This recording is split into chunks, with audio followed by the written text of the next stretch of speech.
皆さん、こんにちは。西安防災部です。いつもご視聴いただきありがとうございます。なぜか気になる三峡ダム。このチャンネルでは三峡ダムの最新情報と中国を念頭に気になるニュースを詳しく解説しています。短い動画ではありますが、お付き合いのほどよろしくお願いします。4月18日、地上波では全く伝えられない三峡ダムの現況です。長江水利委員会によると、深夜0時の時点でダムの水位は165メートル30でした。おとといと比べると1センチの上げで、なんだ大して変わっていないじゃないかと一瞬思ったそこのあなた。わずか1センチの上昇ではあるのですが、その裏にはいろいろな攻防があったので、後ほど解説したいと思います。ダムの貯水側から見ると、水位はこの辺りではないかと思われます。昨日の朝9時の時点、上流の観測所の流入量は毎秒7780立方メートルで、三峡ダムの流入量は毎秒11600立方メートル。差分については毎秒3820立方メートル。おとといと比べて上流の寸丹観測所はマイナスの390、三峡ダムもマイナス900。両観測地点ともに減少しています。なお、長江の最上流、金沙江にある巨大4連ダムのうち、高架波ダムの放流量は昨日朝8時の時点で毎秒2160立方メートル。前回に比べてマイナス1040と大きく絞っているようです。これについては後ほどじっくり触れます。一方、深夜0時の放流量は毎秒13100立方メートル。単純に割り算すると 42% の発電状況で14基前後の発電用タービンが稼働しているのではないかと推測されます。おとといの同じ時間帯と比べると大幅に放流量をアップ。そろそろ人々が寝静まりそうなこの時間帯、発電需要などお構いなしでドバドバと放流しています。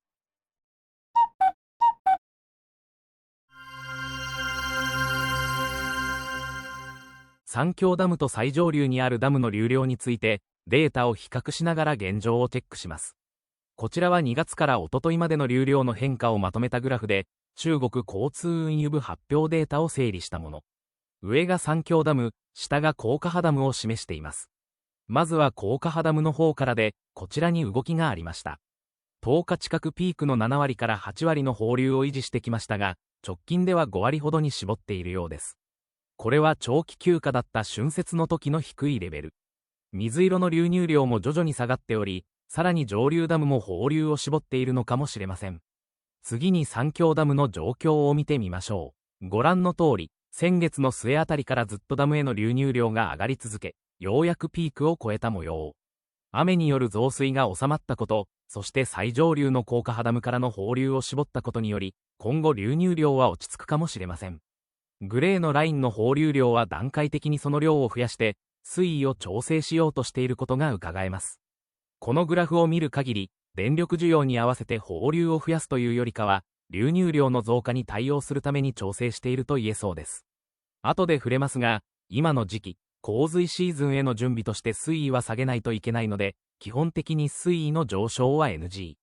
流入量が減少すれば、放流も合わせて減らすことになるとは思いますが、今後の動きに注目したいと思います。なお、三峡ダム単体の最新情報を見ると、さらにもう一段階、放流量がアップしているということだけお伝えしておきます。本気モードに突入でしょうか。Nishi Yang Channel。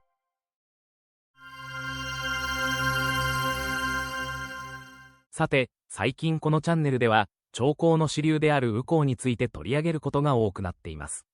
冒頭にお伝えしたここの部分のお話です。長江の流量を見るときに、これまでほとんど気にかけてこなかったというのが正直なところ。ところが、上流の寸丹観測所と三峡ダムへの流入のギャップが大きい状態が長く続いており、その原因は宇江にあるようです。通常であれば、500から1500あたりの差分となることが多いわけですが、ここのところ2000以上、昨日の朝は3800。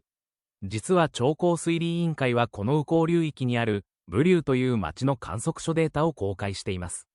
こちらは3月下旬から昨日までの武竜の流量を示したグラフ。4月に入ると流量が1段階増え、14日からはもう1段階増水していることがわかります。ちなみに、手元に残っている過去のデータを調べて、プロットするとこんな感じ。今年の量がいかに多いかが、お分かりいただけるのではないでしょうか。引っかかるのが、なぜこれだけ高い水準の流量が続いているのかということ。雨が多いだけと言ってしまえばそれだけの話ですが、いつもは1000や1500といったレベルなのになぜ今年だけ継続して2倍以上の値になるのか解せません。グラフをよく見ると、流量の上げ下げが頻繁にあることから、おそらくこの観測所の上流にはダムがあり、そのダムの放流に影響を受けているのではないかと思われます。湖南省が発表している累計雨量を見ると、昨日の時点で4月は118ミリを観測。流量が異常に多いのは、ダムに原因があるのかどうかはともかくとして、3月以降、雨降流域で雨がよく降っているということは、間違いないようです。あと、YouTube でも上がっているので、すぐに日本語バージョンも出てくるかもしれませんが、重慶市の不良区にある水力発電所で事故があったようです。西岸東水力発電所というところで、4月12日午前9時頃、発電用の送水管、これは水圧鉄管でしょうか、送水管が破裂、4人の方が亡くなったということ。Facebook でも確認できます。この事故で発電所は全面停止になったとのこと。大雨が関係しているのかどうかはわかりませんが、いろいろ起こっているようです。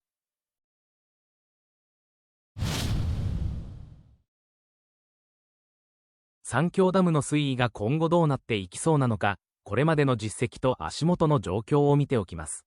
こちらは年の初めから洪水シーズン前までのダムの水位をざっくり示したもの。2020年からの情報も合わせて載せたグラフになります。今年は比較的高い水位から始まり、今日の時点では165メートル前後。このダムの運用上の上限からは3分の2ほどの水準までは下げてきたことになりますが、ご覧の通り1ヶ月近く足踏み状態が続き、ターゲットまであと2ヶ月を切りました。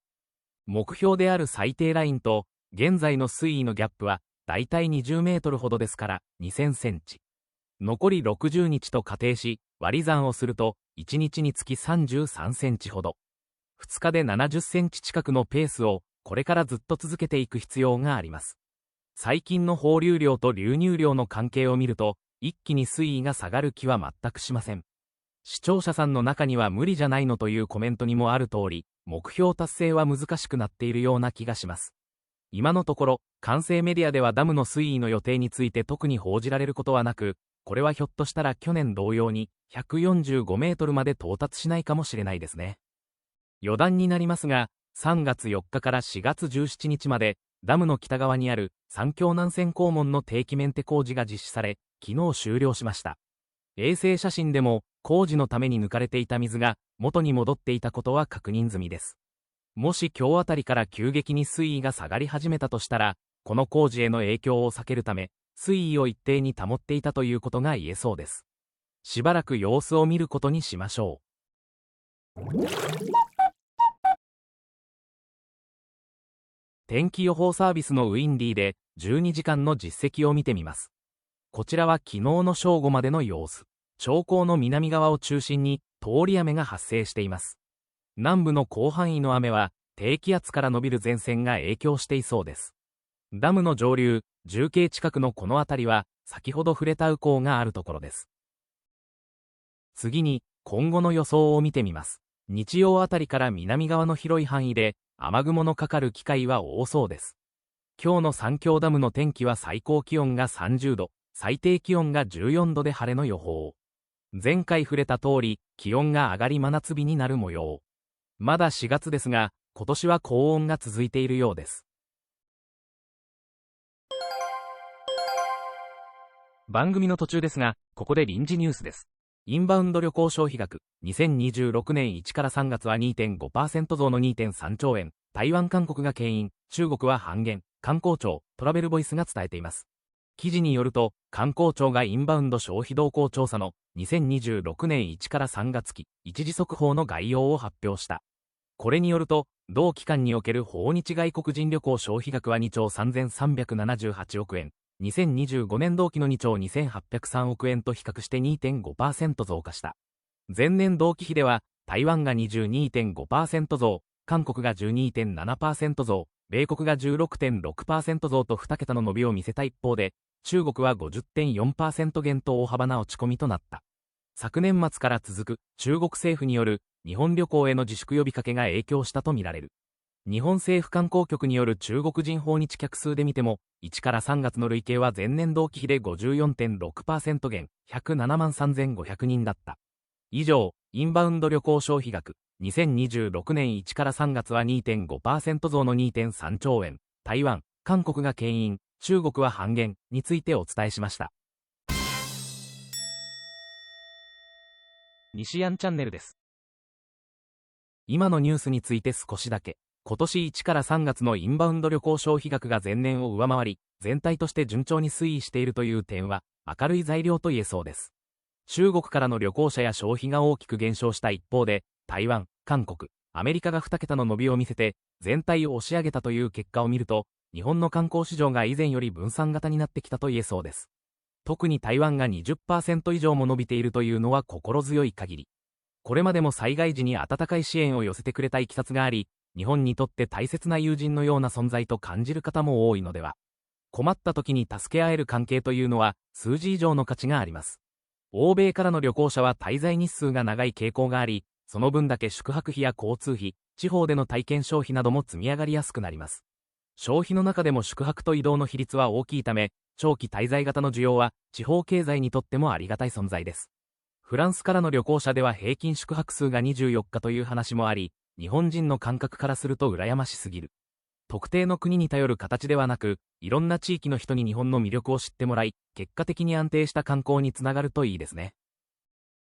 このチャンネルは日本で唯一定期的に中国三峡ダムの情報をお伝えしています。決壊だ崩壊だ大変だという煽り文句とは距離を置き、データを中心に現況を共有。三峡ダムだけでなく、他の国のニュースを合わせて発信していますので、ご興味のある方はこの機会にぜひチャンネル登録をお願いします。また、意図せずにチャンネル登録が外れていたという話もあるようなので、今一度登録をご確認いただければ幸いです。日本の気象状況について確認します。こちらは、今朝9時までの6時間のレーダーの実績。日本海側を中心に雨雲が見られます。ニュースによると、太平洋側では降水確率が低いものの、その他の地域では雨の確率が高め。全国的に気温は平年より高いとのことです。今でこれですから、今年の夏はまた暑いんでしょうかね。ここまでご視聴いただき、ありがとうございます。この動画が良かったと思われましたら、グッドボタンを。ああも一つやなと思われましたら、バッドボタンをお願いします。YouTube の仕組み的に、グッドでもバッドでもアクションがあるのが良しとされるようです。お手数ではありますが、どちらでも結構ですので、一手間いただけると幸いです。引き続き最新情報をお伝えしていきますので、チャンネル登録もよろしくお願いします。